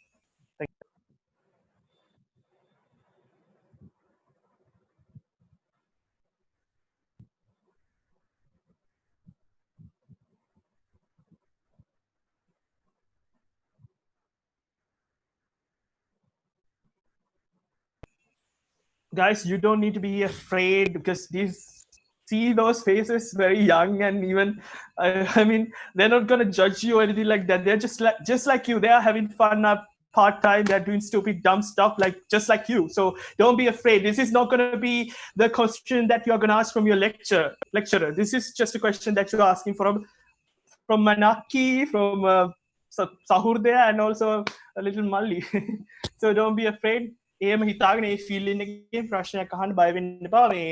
මොකද මේ chance එක ඔයගොල්ලන්ට ආයි හම්බෙන්නේ නැහැ මේ වගේ panel එකක්. මොකද මේකේ හොඳ variety එකක් තියෙනවා. සහ මේ ලංකාවේ MUN culture එකේ යුගයන් තුනක් නියෝජනය කරන දක්ෂින් 3 දෙනෙක් තමයි අවිලා තියෙන්නේ. ඉතින් ඔබට ඒ අවස්ථාව ආයි හම්බෙන්නේ නැහැ. අපි කොහොම ඔබට ඒ අවස්ථාව ලැබෙන්නේ නැහැ වෙන මොන platform එකකින්වත්. ඒ නිසා මම ගෞරවණීය සහ ආදරයෙන් ඉල්ලා සිටිනවා සහෝදරයන්ගෙන් මේ ප්‍රශ්න යොමු කරන්න. මොකද ප්‍රශ්න අහන තරමට තමයි ඔබට ඉස්සරහට යන්න පුළුවන්. සහ ඔබට ඒ විශ්වාසයක් තියෙන්නේ. Yes, I can do this කියලා. So yeah, once again, stage is up to you. Anyone with a question can just unmute themselves and then just ask a question. Don't be afraid. Hi, I'm currently studying abroad. Is there any way I can join the MUN conference? Yeah, okay. I'll be honest with that. The thing is, for now, during the prevailing situation right in the country, we won't be having a physical conference for the first step. So we will be doing most of our sessions through virtual platforms. But hopefully, we were thinking of having a physical meeting, especially open for Rotaract District 320, and also for the other undergraduates or for non-Rotaractors as well. But right at the moment, we will be conducting our sessions related to our MMUN through virtual media. Other than that, we will be hoping to have the physical conference next year, but let's see, because everything right at this moment in our country, not only in our country, but also in the rest of the world, is uncertain. So we can't say directly that we'll be able to conduct a physical conference, but surely there will be a conference, either virtual or physical, by this year. Thank you. So I just wanted to ask the lady who asked the question, is she having a problem of traveling to Sri Lanka, or really what was the reason for the question? Because if so, I think there are a few graduate level or undergraduate conferences that are happening online. I can actually share the links if she's interested in participating. She is most welcome to actually join. I think it's better if you can drop it on the chat box. So Sure. We'll Also, do. yeah. Okay. I mean, there's a few online conferences happening in Sri Lanka as well, right? Including Yeah. SLMA this year. yeah, Yeah. we had SLMU in via online media, right? Virtual Yeah, platform. And also, I think ACMUN will be there. Will it be a virtual session? ACMUN Another would college probably be a model. physical conference, I think. Okay. But yeah, let's see. So, any more questions related to the session, or any other thing that you want to ask from Rotaractors or the three panelists? The stage is, the floor is open for you.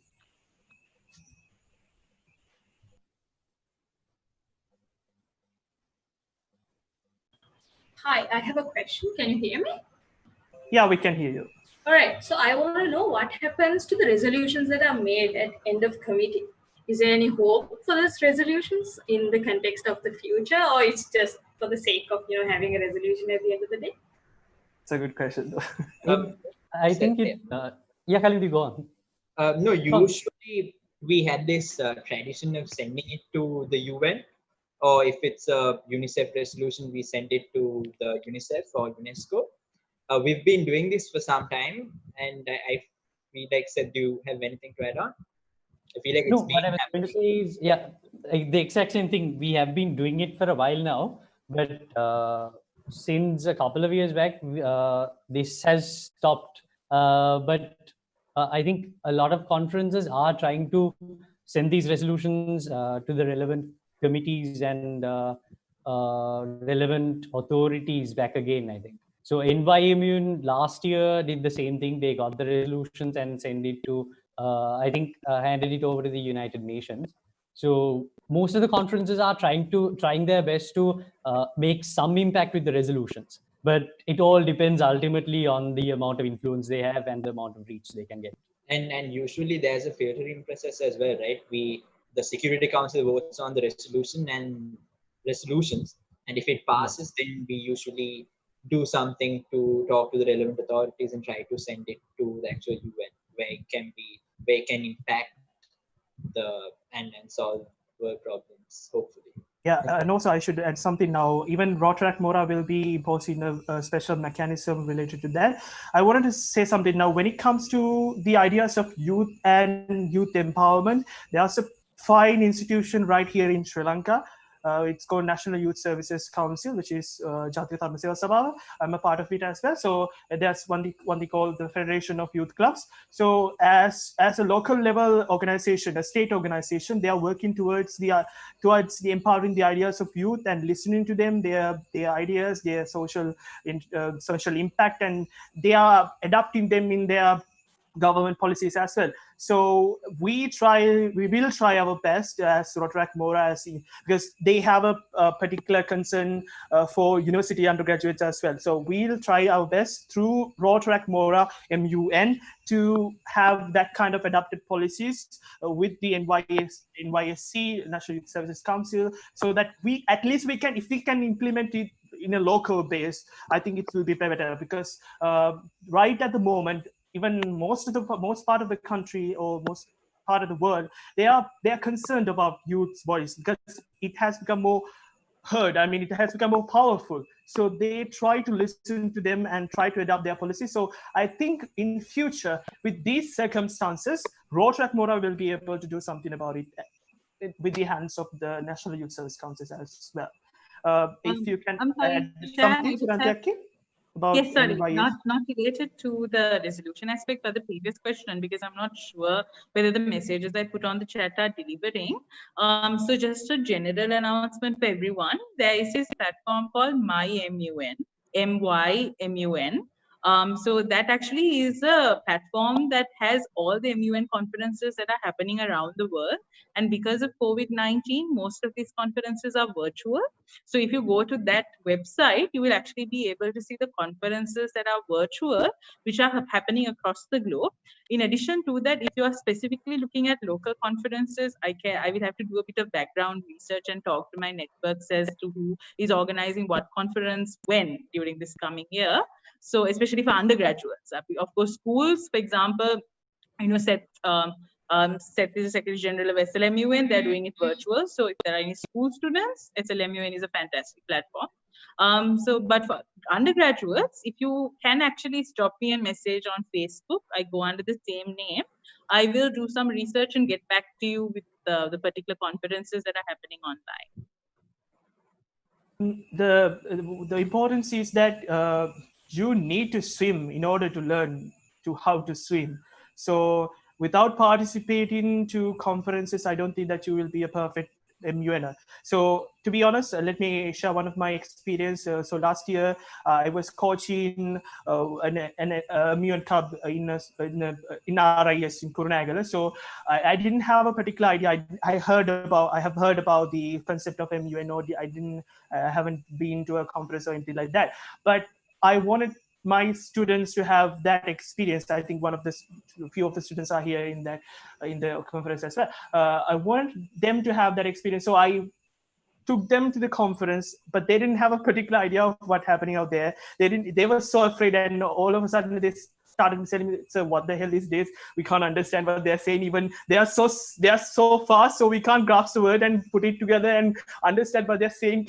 So they were so afraid of the entire scenario. But at the end of the day, they adapted themselves, and even one of young student was able to win the best delegate award, best novice delegate as well in last year by MUN, and I think he's also here. So anyhow, I wanted to highlight that participation is necessary. So even for MUNers or MMUNers, I think if you have virtual conferences, even though if you don't have that kind of preparation, just go there and just listen to what they are saying and have that exposure, because at the end of the day, it does matter. So it will be a good way to start your MUN journey. So that's just an add-on to the entire scenario of virtual conferences. So if you have any questions, just unmute yourself and then ask, as we are running out of time.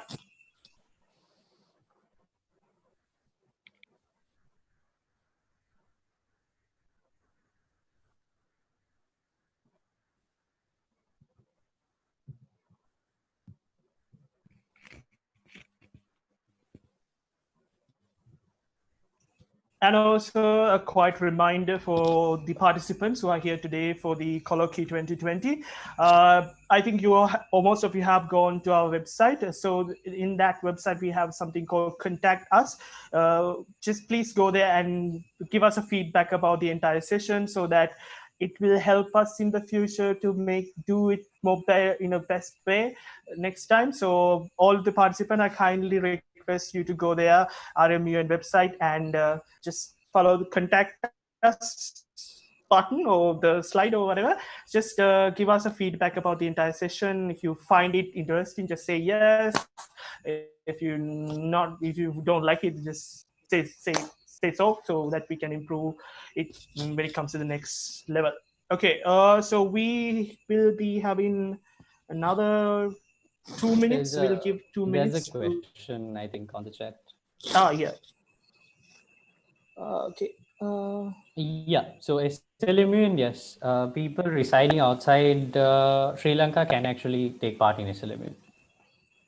If you actually go to our website, which I have put the link on the chat, you can go to the registrations page and you can find that there are different forms of registration. You have schools registrations, and then schools including institutions like universities, and there are private delegates, there are foreign delegates, and there are IPC delegates. So you can pick any of the things out of that lot, and then you can register as a delegate. Okay, so it seems that we don't have any other questions. Do we have any other questions? I think they are quite bored with us speaking for now. Okay, so Actually do this, we can give our contact information. I think this would be much easier for them to reach us. We can yeah, sure. give our contact information to you so that you can pass our contact Yeah. information to them so that they can actually individually contact us if they have any questions. Yeah. So you Would can be- put it in the chat box so that they can have the link or whatever. Exactly. So yes, if you have any questions in Sinhala or Tamil medium, we are open. We are ready to hear. I don't think that we have another few minutes. So as a whole, until someone says I'm someone killer, I'll say something.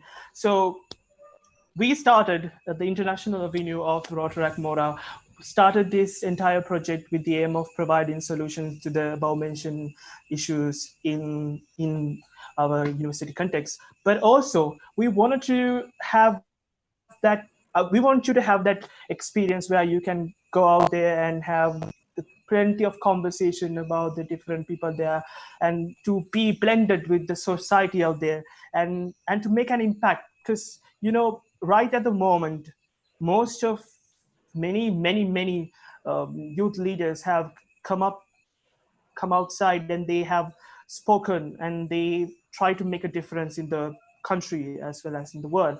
So if you can be one of the, because you have the theoretical knowledge, because you have been studying so hard, and you have been selected one of the best universities in the country as well. But if you framed yourself, if you stagnated yourself just for your degree, that won't give you a benefit in the future. So always be open to new ideas, always be open to new platforms. Just do some experimenting, social experimenting, gain new ideas, gain new perspectives of the world, so that you will be a better person or a better undergraduate, or you will at least reach the so-called wholesome undergraduate. That's what we need to highlight, this entire panel.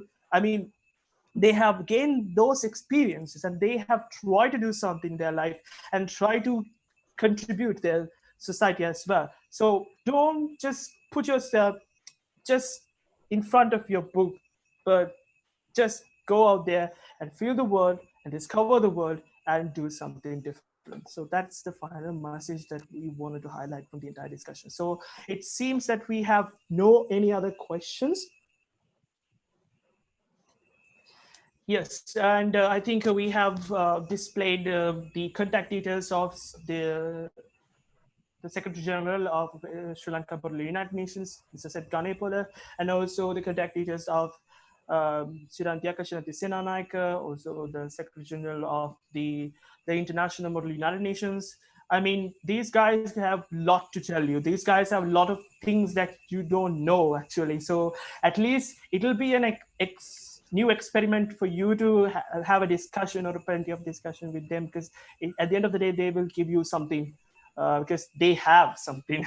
So yeah, so talk to them and be in contact with them, and try this MUN as an experiment, so that you will find yourself in a new journey. And also we have the contact details of Kavindu Kalinga, who was the former president of the Security Council of SLMUN. Yeah, so all these three guys will be there to help you while you are pursuing your career in Model United Nations. So, okay, I think it's time.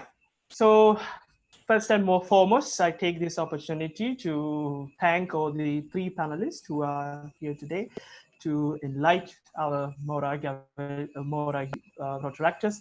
So thank you, Shiranti Sena Naika, a youth activist and one of the great youth leaders here in Sri Lanka. I think she's a bit of reaching her age, but still she's doing her best, and she's one of the sophisticated and nice that I was saying. But yeah, I mean, I mean, we all get old, Nico. But you look fabulous as ever, and thank you for everything that you have done so far in the context, in the modules and youth activist context. And also thank you for coming here. I know that you have a lot of works, but still you manage to answer my phone calls and even text me, hi Shihan, I'm sorry about this, and always complimenting and apologizing for just a simple mistake.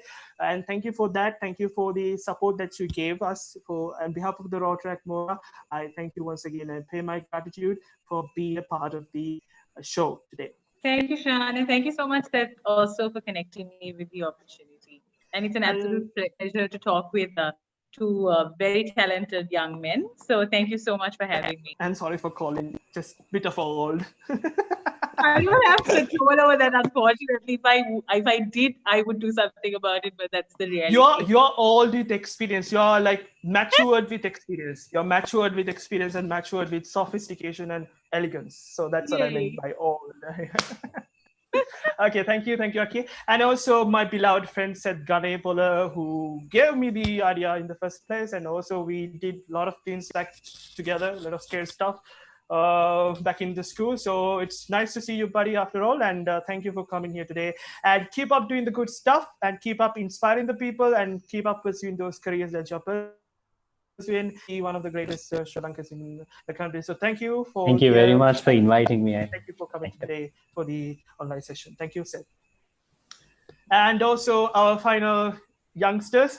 Thank you, Kalindu, for coming here today. I know that you are meant to do God things, and you will be expecting better things into the future, and we hope to see you there in UN, perhaps. Yeah, I know that you have the potential of becoming one of the greatest UN delegates in Sri Lanka. So thank you for putting your time here, and thank you for coming here today with us for Colloquy 2020. Thank you for the contribution that you provided for Rotaract Mora. Thank you, Kalindu. Thank you so much for having me, and also it's an honor to be alongside Shirantiaki and Seth as well. You've accomplished so much, and I'm still getting there. But yeah, thank you for having me again, and thank you, Seth, for giving me this opportunity to be alongside you and share my ideas and my story. Thank you again.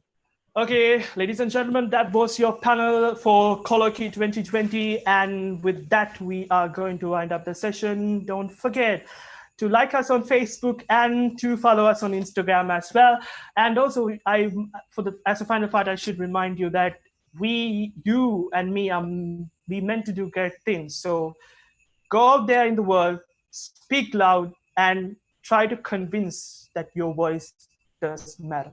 So hooray to you all, and see you later. And I wind up my session. I'm Shahan Paul for Rotaract Mora. Thank you guys for joining with us today in Colloquy 2020. Thank you.